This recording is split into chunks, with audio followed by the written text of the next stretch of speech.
Hey guys, and welcome to the Working Money Channel. So the crypto market still hovering around $2 trillion. You know, we haven't seen much movement. We haven't seen movement in a while. For the crypto market, Bitcoin dominance still hovering around 41. So in that 40 zone, you can see there just hasn't been that much excitement. Bitcoin's down a little bit today over the last 24 hours, down 3.7. We got Ethereum down 5.96. BNB coin is down 4.78. Down here, we got XRP down about 3.88.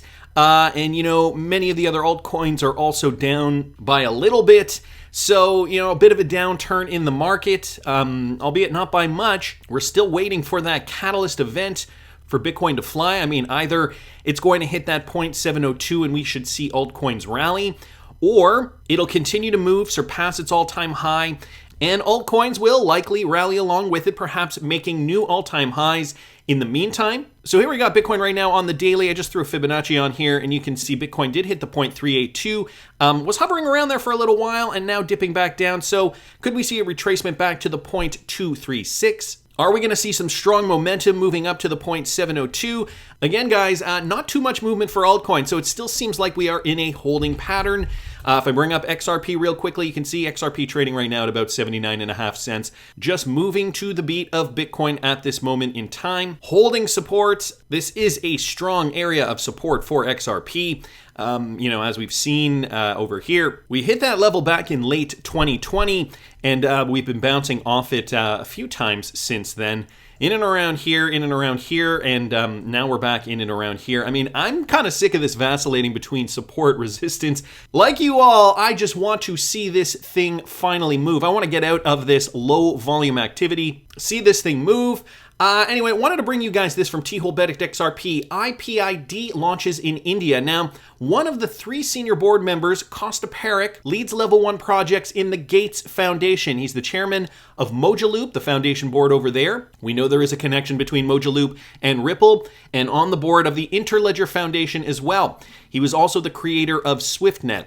The other thing that T-Hole Bedict discovered, their employees all have backgrounds at Ripple, so making global payments as easy as text messages. This is the Ipid initiative. We believe it should be possible to pay and be paid anywhere in the world based on a phone number or another alias. Our service makes payments simple, secure, and seamless for your customers by mapping the payee's preferred alias, such as a phone number, email, social media ID, or QR code, to their preferred bank account or wallet. And just down here, he mentions global team has representatives in Singapore, Jakarta, Hanoi, Kuala Lumpur, Mumbai, Amsterdam, Brussels, Madrid, Johannesburg, Seattle, and London.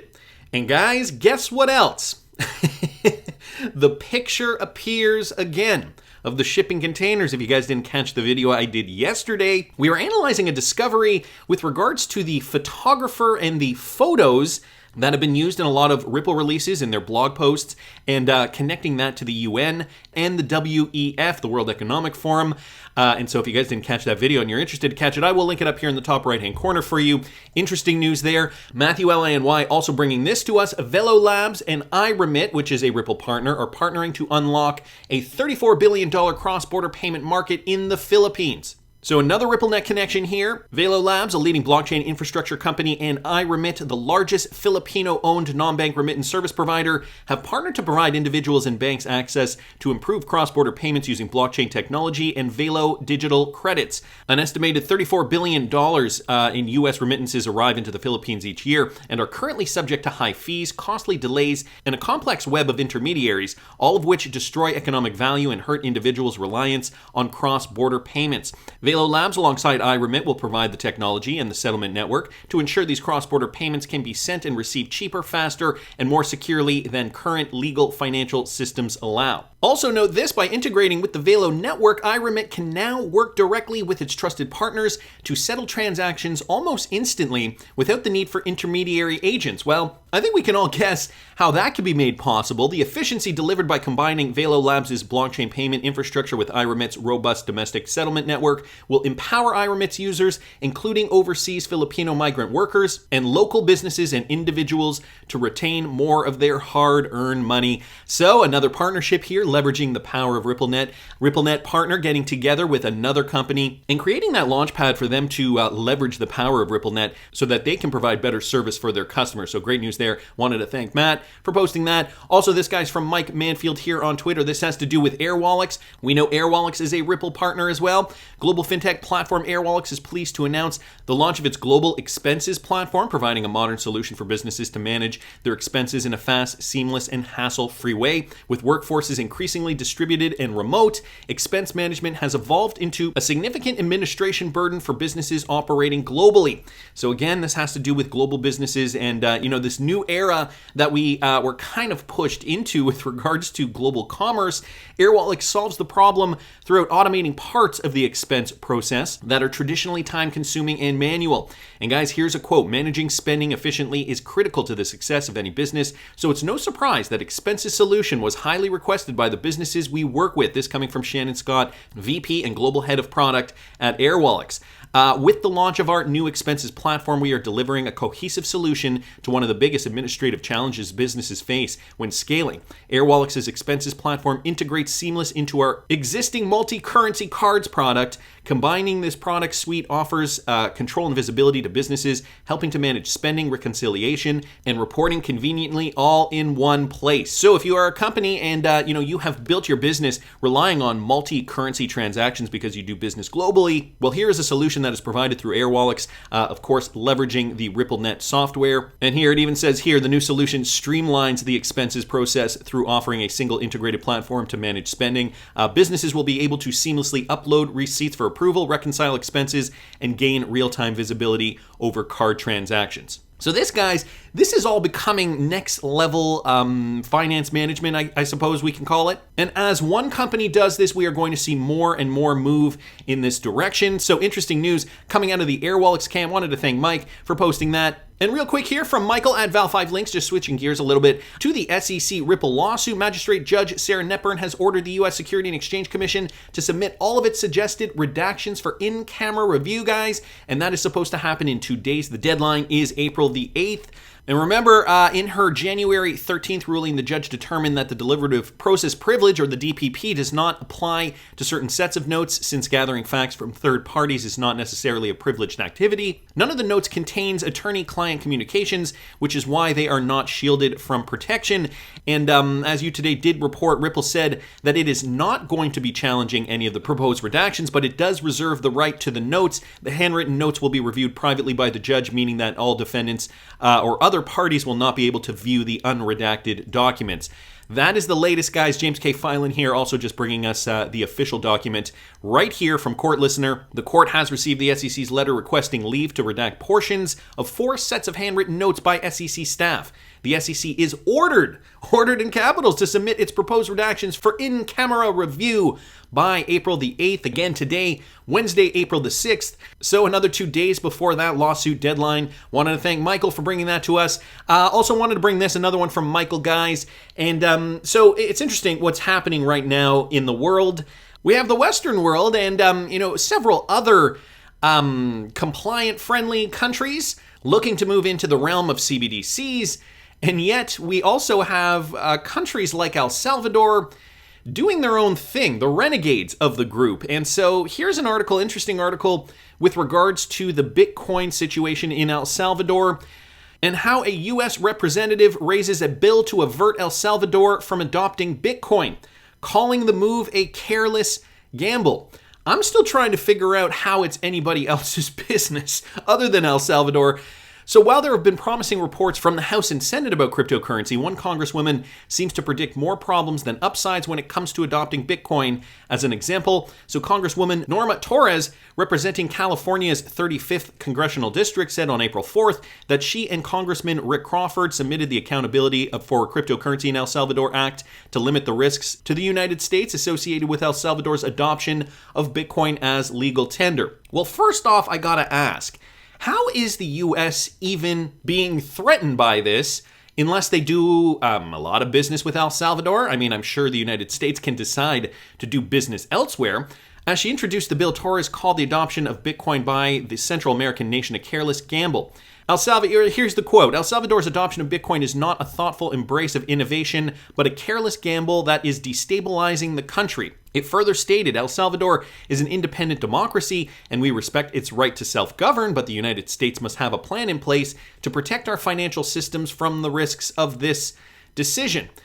It's very interesting. I mean, I gotta say that the US and US government officials are spending this much time on such a small nation and on their decision to adopt Bitcoin as legal tender. It's gotta make you scratch your head, right? Things that make you go, why would they do this? Why would they even care? So the bill directs the State Department to perform an evaluation of the risks to El Salvador's cybersecurity, economic stability, and demographic governance as a result of the country's acceptance of Bitcoin as legal cash, as well as to devise a strategy to minimize such risks for the U.S. financial system. Okay, again, why? Why? We know the IMF has also come out and said, we do not condone this. We do not think this is good for your economy. And Nayib Bukele, the president of El Salvador, basically just gave the middle finger to the IMF, saying, it's interesting now that you care so much about our people and our economy. When we weren't using Bitcoin, you had nothing to say to us. So I find this interesting because it's on the heels of this article that I saw from DJ Peter Vass. Yikes. The countdown to U.S. government default. And guys, if you've been following me for this long, maybe this is no surprise to you. Could it be coming sooner than we think? Central bank digital currencies are coming, and they're coming much faster than most people care to think about. Are you ready? So this article just outlining CBDCs. We're going to get to the U.S. government default portion in a second. But CBDCs also are playing a central role in what I'm going to talk about today. At the moment, roughly 90 central banks, including the European central banks and the Federal Reserve, are either experimenting with or are in varying stages of CBDC implementation. 90 central banks, it says here. Moreover, these CBDC-friendly central banks include all G20 economies. Also something very important to note, the Western world, the countries that are already under the influence of bodies such as the World Economic Forum, they've already said, yeah, of course, we're going to move on to CBDCs. This is part of the plan, programmable cryptocurrency, in order to control the people. And together, they represent more than 90% of global GDP. What's important to understand is the adoption of a CBDC in your country of residence could accompany the abolition of cash. This would be for your own good, of course, to eliminate nefarious transactions and black markets. Well, this is what your government is likely going to tell you, even though it is basically a control mechanism to control you. I'm going to skip over some of this stuff. We know some of this, but I do urge you to read this in detail. Again, I will link it in the description of the video. It goes over a bunch of stuff, but down here, countdown to U.S. government default, okay? I don't know how old you guys are, but I'm assuming that everybody listening to the show today, watching the video, none of us have actually experienced a U.S. government default, have we? And so, this is something of myth, I suppose, and to some degree. I can safely say it's likely that some of our grandparents have lived through tougher times, and great-grandparents certainly could have been affected by something like this. But you go down generation to generation, and it just becomes so much further removed that we cannot, to some capacity, cannot comprehend what could in fact be coming down the pipe. And, according to this, it looks like the writing is on the wall, and we should definitely be prepared. The popular American myth is that the U.S. government has never defaulted on its debt. Quite frankly, that's unadulterated hogwash. The U.S. government has unofficially defaulted on its debt twice within the last 100 years. Executive Order 6102 of 1933, which forced all American citizens to turn in gold coins and bars, was in fact a default. Gold ownership in the U.S., with some small limitations, was illegal for the next 40 years. So if you guys know your history, you would know that during the Depression, this is what the U.S. government did. Hand in your gold. It was illegal to hold gold. Under Executive Order 6102, Americans were compensated $20.67 per troy ounce of gold. They were paid with paper dollars. Immediately following the government's gold confiscation, the price of gold was raised by the Gold Reserve Act of 1934 to $35 per ounce. And you got to remember, this was back in 1933. And so this increase from $20.67 to $35 was a big deal when a loaf of bread only cost 5 cents. Think about that for a second. Just like that, American citizens were robbed of over 40% of their wealth.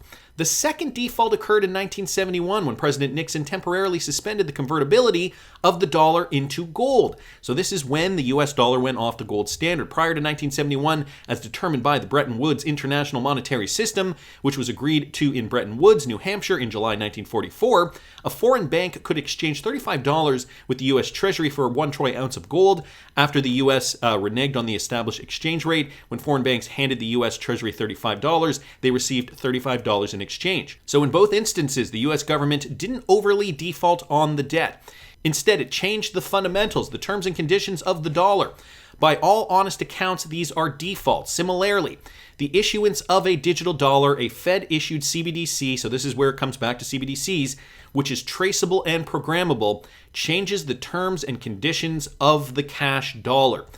So this would be the stipulation in 2022, maybe 2023, or even 2024. I don't know, guys. I don't know if it's going to happen tomorrow or in 5 weeks from now or 5 months from now or whenever, but this would be that pivotal moment where the conditions of the dollar is changed. Make no mistake, this is a default and you will not like it. All things that make you go, and things that make you think, should I be buying more cryptocurrency? Should I be putting my money into other hard assets like real estate and perhaps precious metals? Something to hedge against, considering, it's happened in the past and it looks as though the US government could default sometime in the near future. DJ Peter Vass also brought this to our attention. So with regards to CBDCs and back to the central bank, a study from accounting firm PwC revealed that over 80% of central banks worldwide are becoming increasingly aware of the possible opportunities and risks in launching a CBDC project. So we are already seeing, guys, 80% of central banks jumping onto CBDCs. The second annual Global CBDC Index report by PwC measures the central bank's level of maturity in deploying its own digital currency. The report, according to Hayden Jones, blockchain and crypto specialist at PwC UK, showcased that over 80% of central banks are considering launching a CBDC or have already done so. That is very, very interesting. I don't know what the number is today of central banks that are already officially partnered with Ripple, but I believe it is about 80, if not more than that. It could be over 100 by now. I don't know. They haven't really kept us up to date on their partnerships with central banks. I know we were getting a lot of that information throughout 2018, 2019, but as of now, I don't know what the count is. But we know Ripple is partnered with many central banks. We know Ripple also launched this project about a year ago, piloting a private ledger for central banks to launch CBDCs. This was from March of 2021. So can we safely assume that as the US government defaults and as countries move towards CBDCs, we are going to see a huge surge in XRP utility? More than 80% of central banks now have already or are already working on a CBDC project, and this is why I don't think it could happen tomorrow, because all these central banks are at different stages in this. But once all is said and done, and I'm projecting, around 2023, once all is said and done, will we see that shift? Will we see the coordinated takedown of the financial system where the US government defaults? The dollar will have changed conditions. The US will be ready with a CBDC along with many other countries around the world. And will these private ledgers running on the XRPL drive XRP utility through these newly minted CBDCs that are going to be released globally? The other thing I wanted to bring to your attention, I don't know if many of you guys have thought of this, what is a CBDC actually going to be worth? Real quick, I've got the silver to USD chart up here. This is how much an ounce of silver costs today, roughly $24 US. So if you were to use 24 of your US dollars to buy an ounce of silver, but then we assume the US defaults and the dollar goes to hell in a handbag, but you still hold that ounce of silver, well, how many CBDCs could you get for that ounce of silver? Think about it for a second. I highly doubt it's going to be 24 CBDCs. It could be 50 or 100 CBDCs. Heck, it could be 6,000 CBDCs or 60,000 CBDCs. We don't know. And this is why we should be prepared. That's just my opinion, but I want to hear what you guys think. Please subscribe to the channel if you haven't already. Like the video if you like the content I'm providing. I always love hearing your comments. See you in the next one, guys.